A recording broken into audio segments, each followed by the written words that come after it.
आज चाहिँ मेरो मम्मी 5 दिन पछाडि मामलाबाट आउनुभएको छ अनि त्यसैले बारीमा काम गर्दै हुनुहुन्छ।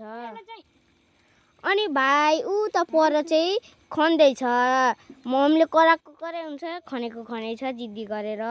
अनि यहाँ लट्टे फलेको छ, लट्टे खान मन छ चाहिँ आउनु होला हाम्रो घरतिर।